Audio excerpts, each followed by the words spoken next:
सुप्रभात बच्चों, मैं अर्जुन तुनवाल आप सभी का हार्दिक स्वागत करता हूं। तो हम अध्ययन कर रहे थे कक्षा 10 हिंदी के विषय में, और कक्षा 10 हिंदी का जो हम अध्यापन कर रहे थे वो था लक्ष्मण परशुराम संवाद, जो तुलसीदास द्वारा रचित है। और हमारा पहला और दूसरा भाग कंप्लीट हो गया था। आज हम उससे आगे चलते हैं। बहुत लंबा थोड़ा सा पाठ है, तो हमें इनको छोटे छोटे रूप में 2-4 वीडियो में देखना पड़ेगा। तो आप सभी ध्यान पूर्वक हिंदी अर्थ ग्रहण करेंगे, हिंदी अर्थ देखेंगे कि किस तरह से करना है, क्योंकि उसके बाद आपको कॉपी में भी करना होगा। तो हम शुरुआत करते हैं आज यहाँ से। इससे पहले 2 चौपाइयां और दोहे समाप्त हो चुके हैं। आज तीसरी चौपाई पढ़ेंगे और फिर आगे चौथी चौपाई पढ़ेंगे। तो आज हम शुरुआत करते हैं यहाँ से। देखिए, पहले इसको बोलते हैं। बिहसी लखनऊ बोले मृदुवानी, अहो मुनिश महावटमानी, पुनि पुनि मोहि दिखाव कुठारू, चहत उड़ावण फूकी पहारू, इहाँ कुंबड़ बतिया को नाई, जे तर्जनी देखी डरी जाए, देखी कुटारू सरासन बाना, मैं कछु कहा सहित अभिमाना, भृगुसुत समुझ जनेऊ बिलोकी, जो कछु कहूं सहूं रिसरोकी, सुर महिसुर हरिजन अरुगाई, हमरे कुल इन पर न सुराई, बंधे पापु अपकीर्ति हारे, मारत हूं पा पर ये तुम्हारे, कोटि कुलस समवचन तुम्हारा, व्यर्थ धरऊं धनुबान कुठारा। यहाँ तक हिंदी अर्थ करेंगे हम। इसके बाद ये चौपाई है या दोहा है, इसके बारे में हम बाद में अध्ययन करेंगे। तो सबसे पहले मैं आपको बता दूं कि इससे पूर्व का ज्ञान, लक्ष्मण और परशुराम के बीच में संवाद होता है। किस विषय में? लक्ष्मण परशुराम के बीच में संवाद होता है कि शिव धनुष तोड़ दिया जाता है। शिव धनुष तोड़ने के बाद परशुराम जी जनक दरबार में आते हैं और वह पूछते हैं कि किसने शिव धनुष तोड़ा है। हास्य व्यंग्य के साथ लक्ष्मण और परशुराम के मध्य संवाद चलता है। और लास्ट में हमने पढ़ा था कि माता पिता को शोकग्रस्त करेगा, मैं तू फालतू की बातें करेगा। लक्ष्मण को बोल रहे हैं परशुराम जी की अगर तू फालतू की बातें करेगा तो तुझे मैं परसे से एक क्षण में ही समाप्त कर दूंगा और तेरे माता पिता को शोकग्रस्त कर दूंगा। उससे आगे हम शुरुआत करते हैं। अब बिहसे, ये बात सुनकर, बिहसे लखनऊ बोले मृदुवानी, बिहसी मतलब हंसकर, लखनऊ मतलब लक्ष्मण, बोले मतलब बोलते, मृदुवाणी मतलब मीठी वाणी में। इस बात को सुनकर लक्ष्मण मुस्कुराते हैं, हंसकर मीठी वाणी में बोलते हैं। क्या बोलते हैं? अहो, अरे, मुनिश महामुनि, महान, भटमानी, भटमानी का मतलब योद्धा। उसने मारने की बात करी परशुराम ने, तो उनको हंसी आ गई। लक्ष्मण भी शेषनाग के अवतार थे। तो आपको यहाँ बता दूं, अहो मुनिश महाभटमानी, क्या बात है मुनिवर, आप तो महान क्या हो, योद्धा हो। पुनि पुनि मोहि दिखाव कुटारू, पुनि पुनि बार बार, पुनि पुनि का मतलब क्या होगा? बार बार। मोहि मुझे, दिखाव दिखाते हो, कुठारू मतलब परसा। कुठारू का मतलब होगा परसा, क्योंकि परशुराम जी के पास क्या था? परसा था। हे, हंसकर लक्ष्मण जी मीठी वाणी में बोलते हैं, अरे मुनिवर, आप तो महान योद्धा हो, तभी आप मुझे बार बार क्या दिखा रहे हो? परसा दिखा रहे हो। चहत उड़ावण फूकी पहाड़ू, चहत मतलब चाहना, उड़ावण मतलब उड़ाना, फूकी मतलब फूंक में, पहाड़ू मतलब पहाड़ को। तुम चाहते हो फूंक में ही पहाड़ उड़ाना, अर्थात तुम मुझे कहोगे और मैं तुम्हारी बात मान लूंगा, ऐसा नहीं हो सकता। कहने का मतलब क्या है? तुम फूंक में ही पहाड़ उड़ाना चाहते हो। कहने का मतलब तुम कहोगे और मैं तुमसे युद्ध में हार जाऊंगा। यहाँ कुंबड़ बतिया को नाही, यहाँ मतलब यहाँ, कुंबड़ बतिया छुई मुई का पौधा, या यहाँ पर निर्बल व्यक्ति, 2 अर्थ लिए जा सकते हैं, निर्बल व्यक्ति या छुई मुई का पौधा। को मतलब कोई भी, नाही मतलब नहीं है। लक्ष्मण परशुराम जी को कह रहे हैं कि यहाँ निर्बल व्यक्ति कोई नहीं है, या यहाँ छुई मुई का पौधा कोई नहीं है जो आप उंगली दिखाओगे और वह वापस क्या हो जाएगा? मुरझा जाएगा। छुई मुई के पौधे की खास बात होती है कि जब उंगली उसके पास लेके जाते हैं तो वह खिला हुआ जो पुष्प होता है वह क्या हो जाता है? मुरझा जाता है। अर्थात परशुराम जी, आप मुझे उंगली दिखाओगे मैं डर जाऊंगा, यहाँ ऐसा निर्बल व्यक्ति कोई नहीं है। जे तर्जनी देखी डरी जाए, जे मतलब जो, तर्जनी, तर्जनी उंगली, देखी मतलब देखना, डरी मतलब डरना, जाही मतलब जाए। यहाँ निर्बल व्यक्ति कोई नहीं है जो आप उंगली दिखाओगे और हम डर जाएंगे। देखी कुटारू सरासन बाना, मैंने तो आपके देखकर, क्या देखकर? कुठार, परसा, सरासन, धनुष, बाना मतलब बाण, मैंने तो आपके परसे को, धनुष को और बाण को देखकर मैं कछु कहा सहित अभिमाना। मैंने सोचा आप महान योद्धा होंगे तो अभिमानवश मैंने आपको कुछ कह दिया है। भृगुसुत समझी जनेऊ बिलोकी, भृगुसुत समझी जनेऊ बिलोकी। भृगुसुत भृगु के पुत्र समझकर और जनेऊ बिलोकी, आपकी जनेऊ आपको ब्राह्मण बता रही है, अर्थात आप क्या है, भृगु के पुत्र हो। जो कछु कहूं सहूं ऋष रोकी, और जो कुछ मैंने कहा है कि आप एक ब्राह्मण हो, ये सब मैंने क्यों कहा है आपको। जो कुछ कहा, जो कुछ भी कहा है, सहूं मतलब सहन करके, ऋष मतलब क्रोध, रोकी मतलब रोक कर। मैं आपको जो कुछ भी कह रहा हूं वो अपना गुस्सा रोक कर कह रहा हूं। और आपकी जनेऊ आपको ब्राह्मण बता रही है, आप भृगु के पुत्र हो, इसलिए मैंने भी अपना गुस्सा रोक रखा है। सुर महिसुर हरिजन अरुगाई, सुर मतलब देवता, महिसुर ब्राह्मण, हरिजन भक्त लोग, अरु और गाय मतलब गाय। हमारे कुल में, हमारे कुल में इन है, इन पर न सुराई, सुराई का मतलब होता है वीरता। हे ब्राह्मण देवता परशुराम जी, हमारे कुल में देवता, ब्राह्मण, हरिजन, भक्त लोग और गाय पर वीरता नहीं दिखाई जाती। और आप क्या हो, आपकी जनेऊ आपको ब्राह्मण बता रही है, वरना मैं भी कब का ही आपको क्या कर देता, सल्टा देता। Very good. बंधे पाप अपकीर्ति हारे, अगर इन चारों को हम बांध लेते हैं तो हमें क्या मिलता है, पाप मिलता है। और इनसे अगर हम हार जाते हैं तो हमें क्या मिलती है, अपकीर्ति। अपकीर्ति का मतलब होगा अपयश, अपयश का मतलब बद्दुआ। हमें क्या मिलती है, बद्दुआ मिलती है। मारत हूं पाप पर ये तुम्हारे, मारत मारने पर, मारत तो हूं, अगर आप हमें मारोगे, पा मतलब पैर, पा पैर, परिये मतलब पकड़ना, तुम्हारे मतलब तुम्हारे। अगर तुम हमें मारते हो तो हम तुम्हारे क्या पकड़ लेंगे, पैर पकड़ लेंगे, क्योंकि हमारे कुल में ब्राह्मणों पर वीरता नहीं दिखाई जाती। कोटि कुलिस सम वचन तुम्हारा, व्यर्थ धर्म धनुबाण तुम्हारा। कोटि मतलब करोड़ों, कुलिस मतलब कठोर, सम मतलब समान, वचन मतलब वचन, तुम्हारे मतलब तुम्हारे। व्यर्थ मतलब फालतू में, व्यर्थ में, धर्म मतलब धारण कर रखा है, धनु मतलब धनुष, बाण मतलब बाण, कुठारा मतलब परसा। तुमने ये परसा, धनुष और बाण व्यर्थ में ही धारण कर रखा है। तुम्हारे ये जो वचन है करोड़ों वज्र के समान हैं। तो यहाँ पर, यहाँ तक हमने देखा लक्ष्मण और परशुराम के मध्य वार्तालाप होती है। लक्ष्मण जी और परशुराम जी आपस में वार्तालाप किस तरह से करते हैं आपने देख लिया। अब आगे की जो चौपाई है उसका अध्ययन हम करते हैं। देखो एक बार मैं फिर से इसका अध्ययन कर रहा हूं, दोबारा बता रहा हूं।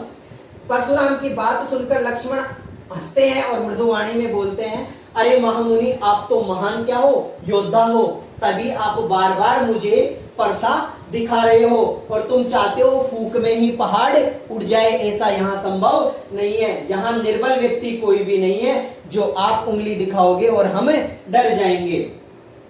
आपके परसे को, आपके धनुष को और बाण को देखकर मैंने अभिमान बस कुछ कहा है कि आप एक श्रेष्ठ योद्धा होंगे। और आपकी जनेऊ तो आपको ब्राह्मण बता रही है, आप भृगु के पुत्र हो। जो कुछ भी कहा है मैंने अपना गुस्सा रोक कर कहा है। और हमारे कुल में देवता, ब्राह्मण, भक्त लोग और गाय पर वीरता नहीं दिखाई जाती है। बंधे पाप अपकीर्ति हारे, और इनको अगर हम बांध लेते हैं या हम इनका वध कर देते हैं तो हमें पाप मिलता है, और इनसे हार जाते हैं तो अपकीर्ति, अपयश प्राप्त होता है। मारत हूं पाप पर ये पुकारे, और जब ये हमें मारते हैं तो हम इनके पैर पकड़ लेते हैं। कोटि कुलिस सम वचन तुम्हारा, और जो तुम ये फालतू की बातें कर रहे हो ना, ये करोड़ों वज्र के समान तुम्हारी बातें हैं। व्यर्थ धर्म धनु बाण तुम्हारा, और इन बातों से ऐसा लगता है कि तुम डींगे हाँक रहे हो और तुमने व्यर्थ में ही धनुष, बाण और परसा धारण कर रखा है। आगे देखें, जो बिलो की अनुचित कहे हूं, क्षमाऊ महामुनि धीर, सुनी सरोस भृगुवंश बोले, मुनि बोले गिरा गंभीर। अब परशुराम जी कहते हैं, जो बिलो की अनुचित कहे हो, जो मतलब जो बिलो की मतलब देखकर, अनुचित मतलब अनुचित कहे हूं मतलब कहा, क्षमाऊ मतलब क्षमा करना, महामुनि मतलब परशुराम, धीर मतलब धैर्यशाली। अब आगे लक्ष्मण जी कह रहे हैं, अगर मैंने आपको देखकर, आपकी वेशभूषा को देखकर, आपके वार्तालाप को देखकर या किसी कारणवश मैंने आपको अनुचित कह दिया है तो क्षमो महामुनि धीर, हे धैर्यवान महामुनि आप मुझे क्या करें, क्षमा करें। सुनी सरोस भृगुवंश मणि पोले गिरा गंभीर। सुनी मतलब ये बात सुनकर कि ये बालक इतना सब कुछ बोल रहा है, ये बात सुनकर सरोस क्रोध के साथ भृगुवंश मुनि, भृगुवंश में पैदा होने वाले मुनि कौन, परशुराम, बोलते हैं गिरा, गिरा का मतलब होगा वाणी, गंभीर भारी करके, तेज आवाज में इस बात को, क्योंकि अगर मैंने आपको देखकर कुछ अनुचित कह दिया है तो आप मुझे माफ करें, ऐसा कौन कह रहा है, लक्ष्मण। पर इस बात को सुनकर परशुराम को क्रोध आ जाता है और फिर क्या कहते हैं, अपनी वाणी को भारी करके, अपनी वाणी को तेज करके भारी आवाज में किसको बोलते हैं, लक्ष्मण को बोलते हैं, रोष के साथ, गुस्से के साथ। तो ये हमारा तीसरा जो चौपाई या दोहा है तुलसीदास जी का लक्ष्मण परशुराम का संवाद, ये समाप्त हो चुका है। तो अब हम आगे चलते हैं। कौशिक सुनाऊ मंद यहु बालक, कुटिल कालवश निज कुल घालंकु, भानुवंश राकेश कलंकु, निपट निरंकुश अबुध असंकु, काल कवलु होयई छन माही, कहूं पुकार खोरी मोहि नाही, तुम हट कहूं जो चहूं उबारा, कही प्रताप बल रोष हमारा, लखन कहे हूं मुनि सुजस तुम्हारा, तुम्हें अछत को बरने पारा, अपने मुंह तुम आपनी करनी, बार अनेक भांति बहु बरनी, नहीं संतोषु तय पुण्य कछु कहूं, जनि ऋष रोग की दुसह दुख सहूं, वीरवती तुम वीर धीर अछोभा, गारी देत न पाऊं शोभा, सूर समर करनी करई, कहीं न जना वही आपू, विद्यमान रन पाई रिपु, कायर कथई प्रताप। तो इसके बाद आज हम अब यह अध्ययन करते हैं। अब देखते हैं, यहां तक की बात हो चुकी थी कि लक्ष्मण ने परशुराम को क्रोधवश कुछ कह दिया था या व्यंग्य रूप में कुछ कह दिया था। तो आज हम बात करेंगे अब किसके बारे में, परशुराम जी प्रत्युत्तर देते हैं किसको, कौशिक सुनाओ यह मंद बालक। राम और लक्ष्मण के साथ जनक दरबार में कौन बैठे हैं, उनके गुरु विश्वामित्र जी। कौन बैठे हैं, लक्ष्मण और परशुराम के गुरु विश्वामित्र जी। तो अब लक्ष्मण से बात नहीं कर रहे हैं, अब डायरेक्ट किसको कह रहे हैं, परशुराम जी। कौशिक, कौशिक का मतलब विश्वामित्र, कौशिक सुनो विश्वामित्र जी, मंद यहु बालक, ये बालक क्या है, मूर्ख है। मंद का मतलब यहां क्या लिया जाएगा, मूर्ख है, यह बालक मूर्ख है। कुटिल कालवश निजकल कालंकु, कुटिल का मतलब कठोर, इसके जो कठोर शब्द हैं, कालवश काल के वशीभूत होकर, निज कुल अपने कुल को, घालंकु घालेगा या समाप्त करेगा, घालेगा या समाप्त करेगा। कहने का मतलब जब कोई व्यक्ति गलती करता है तो हम कहते हैं ये तो घलेगा, पक्की बात है, कहते हैं कि नहीं कहते हैं। इसी तरह परशुराम जी विश्वामित्र जी को कह रहे हैं कि हे विश्वामित्र जी सुनो, यह बालक क्या है, मूर्ख है। इसके जो करोड़ों वज्र के समान जो ये वचन हैं, इनसे ऐसा लगता है कि काल के वशीभूत यह अपने कुल को क्या करेगा, समाप्त करवाएगा। भानुवंश राकेश कुलंकु, सूर्यवंशी थे। भानु का मतलब सूर्य, वंश मतलब सूर्यवंश में पैदा होने वाले, राकेश मतलब चंद्रमा, कलंकु मतलब कलंक। जब सूर्य के ऊपर चंद्रमा आ जाता है तो ग्रहण लग जाता है, अर्थात कलंक हो जाता है। इसी तरह परशुराम जी लक्ष्मण के लिए कह रहे हैं कि सूर्यवंश में पैदा हुआ है, परंतु ये राकेश रूपी क्या है, कलंक है। चंद्र रूपी क्या है, कलंक है। निपट है, निरंकुश है, अबुध है, अशंकु है। ये बालक निपट, निर्दयी, निरंकुश, अबुध, बिना ज्ञान वाला, बिना बुद्धि का, अशंकु निर्दयी व्यक्ति। ये बालक निपट, निरंकुश और बिना बुद्धि का और असंकु व्यक्ति है। काल कवली होयई छन माही, काल मतलब मृत्यु, कवलू मतलब ग्रास। हम घास खाते हैं ना रोटी का, उसको बोलते हैं ग्रास। क्या बोलते हैं, ग्रास। और क्या इसका मतलब क्या होगा, मृत्यु। होयई हो जाएगा, क्षण माही थोड़ी देर में, क्षण माही मतलब थोड़ी देर में। और मुझे ऐसा लगता है ये निर्दयी व्यक्ति है, ये जो निडर व्यक्ति है, निपट का मतलब निडर होगा भाई, निडर व्यक्ति है, ये क्या है, थोड़ी देर में ही मृत्यु का ग्रास हो जाएगा। कैसे होगा, मैं इसकी थोड़ी देर में क्या कर दूंगा, गर्दन उड़ा दूंगा अपने परसे से और ये मृत्यु का ग्रास बन जाएगा। कहूं पुकार खोरी मोहिनाई, कहूं मतलब कह रहा हूं, पुकारी मतलब पुकार कर, खोरी मतलब गलती, मोही मतलब मेरी, नाही मतलब नहीं। खोरी मतलब गलती और नाही मतलब नहीं। मैं पूरी सभा में पुकार कर कह रहा हूं कि इस बालक को चुप कर दो, बाद में मेरी कोई गलती नहीं होगी। कौन कह रहा है ऐसा, लक्ष्मण परशुराम जी कह रहे हैं। किसको, कौशिक को। कहूं पुकारी, पुकार कर कह रहा हूं, खोरी गलती, मोही नाही, मेरी बाद में गलती नहीं होगी। तुम हटकऊं जो चहूं उबारा, तुम्हें हटकऊं मतलब रोक लो, रोक लो, जो अगर जो चहूं मतलब चाहना, उबारा मतलब बचाना। अगर तुम मेरे गुस्से से इस बालक को बचाना चाहते हो तो इसको जो ये बोल रहा है इसको कहकर चुप कर लो। क्या कहना है, कहीं प्रताप बल रोष हमारा, और इसको बता दो कि मेरे अंदर कितना प्रताप है, कितना बल है, कितना गुस्सा है। खुद की तारीफ खुद ही कर रहे हैं परशुराम जी कि मेरे अंदर कितना गुस्सा, मेरे अंदर कितना बल और मेरे अंदर कितना पराक्रम है। ये कहकर इसको रोक लो। अगर आप नहीं रोके विश्वामित्र जी तो थोड़ी ही देर में मैं इसको क्या कर दूंगा, मृत्यु का ग्रास बना दूंगा, अर्थात मौत के घाट उतार दूंगा। इस बात को सुनकर लखन कहे मुनि सुजस तुम्हारा, लक्ष्मण कहता है मुनि सुजस तुम्हारा। लक्ष्मण कहता है, क्या कहता है, मुनि है मुनिवर, सुजस तुम्हारा, तुम्हारा यश तो बड़ा पराक्रमी है, तुम ही अछत को बरने पारा। तुम्हारे रहते हुए, अछत का मतलब रहते हुए, बरने मतलब वर्णन, पारा मतलब करने वाला। तुम्हारे रहते हुए कोई दूसरा इसका वर्णन कैसे कर सकता है। तुम तो खुद ही अपने मुंह से अपनी तारीफ कर रहे हो कि मेरे बल पराक्रम और गुस्से के बारे में इसको बता दो, रोक लो, वरना मैं इसको मृत्यु का ग्रास बना दूंगा। तो लक्ष्मण उस पर व्यंग्य करते हैं। क्या करते हैं कि हे मुनिवर, तुम्हारे रहते हुए तुम्हारे यश का वर्णन और कोई दूसरा कैसे कर सकता है। अपने मुंह तुम आप नहीं करनी, अपने मुंह मतलब मुंह से, तुम मतलब तुमने, आपनी मतलब अपनी, करनी मतलब करिए। तुम तो अपने मुंह से खुद की तारीफ खुद ही कर रहे हो, दूसरे के कहने की क्या जरूरत है। कौन कह रहा है ऐसा, लक्ष्मण कह रहे हैं परशुराम जी से कि तुम अपने मुंह से खुद की तारीफ खुद कर रहे हो, दूसरे के कहने की कहां आवश्यकता है। बार अनेक भांति बहुबरनी, बार अनेक बार, अनेक बार, भांति तरह, बहु मतलब बहुत बार, बरनी मतलब वर्णन। आपने तो अनेक बार अनेक तरह से अपने खुद का वर्णन तुमने अपने मुंह से ही कर दिया है।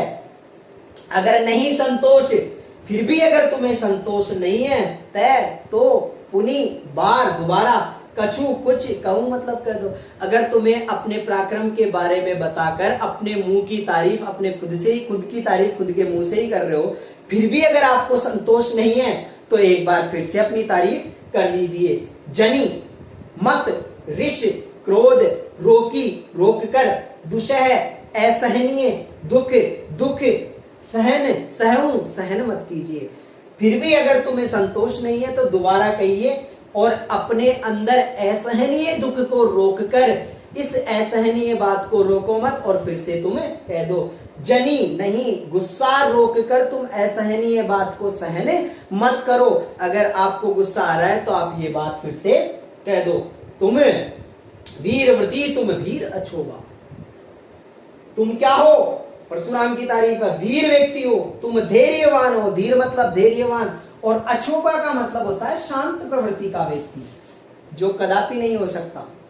तो तुम तो क्या हो, शांत प्रवृत्ति के व्यक्ति हो, धैर्यवान हो। आपकी तारीफ कोई और दूसरा कैसे कर सकता है। गाली देत न पाऊं शोभा, और गाली देते हुए आप शोभा नहीं प्राप्त कर सकते, अर्थात आपके मुंह से गाली अच्छी नहीं लगती। यहां तक समझ में आ गया। आगे देखिए, सूर समर करनी करही, कहीं न जना वही आपू, विद्यमान रन पाई रिपु, कायर कतहि प्रतापु।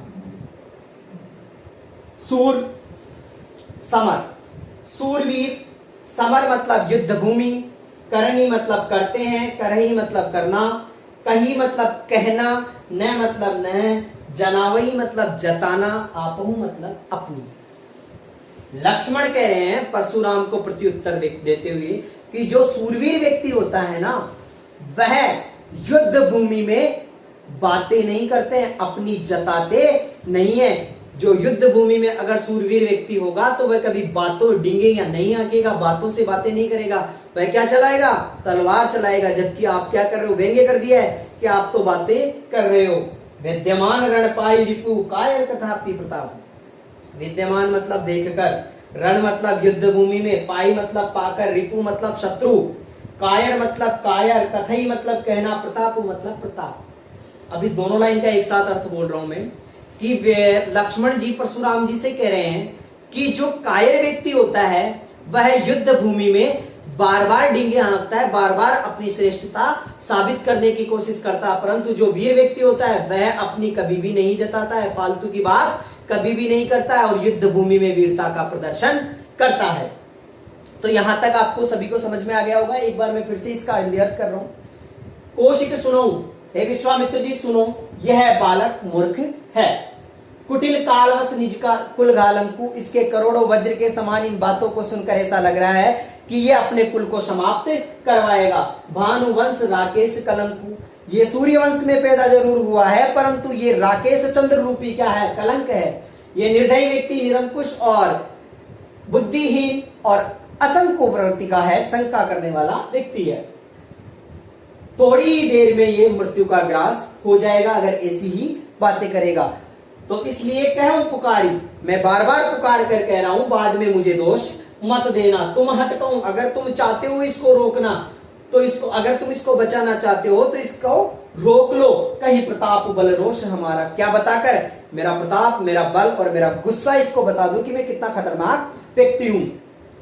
लक्ष्मण कहते हैं मुनि सुजस तुम्हारा, हे मुनिवर, तुम्हारे सुजस, तुम्हारे यश के वर्णन तुम्हारे रहते हुए कोई दूसरा कैसे कर सकता है? अपने मुंह तुम आप नहीं करनी, अपने मुंह से तुमने कितनी ही बार अपनी तारीफ कर दी है, बार अनेक भांति बहुरी, और अनेक बार अनेक तरह से आपने अपना खुद का वर्णन किया है। अगर फिर भी संतोष नहीं है तो फिर से दोबारा कह दीजिए। जनिरिष्ट, अपना गुस्सा, असहनीय गुस्सा अपने अंदर रोकर असहनीय मत बनिए। तुम वीरवर्ती व्यक्ति हो, तुम धैर्यवान व्यक्ति हो और तुम क्या हो? शांत प्रवृत्ति के व्यक्ति हो। तुम्हारे मुंह से गाली शोभा नहीं देती है। इस बात को सुनकर फिर से लक्ष्मण प्रत्युत्तर कह रहे हैं कि जो सूरवीर व्यक्ति होता है वह युद्ध भूमि में अपनी वीरता का प्रदर्शन करता है, ना कि अपनी जताता। और कायर व्यक्ति जो युद्ध भूमि में जाता है वह बार बार अपने प्रताप का बखान करता रहता है। तो यहां तक हमारा लगभग आधा पाठ समाप्त हो गया है। इसका जो बचा हुआ भाग है वह आने वाले वीडियो में लेकर आएंगे। तब तक इसका गहन अध्ययन करें। पिछला वीडियो भी, जिसने पिछला वीडियो नहीं देखा है वो पिछला वीडियो अवश्य देखे, तभी ये समझ में आएगा। और इसके बाद आने वाला वीडियो अवश्य देखें। तब तक के लिए धन्यवाद। जय हिंद।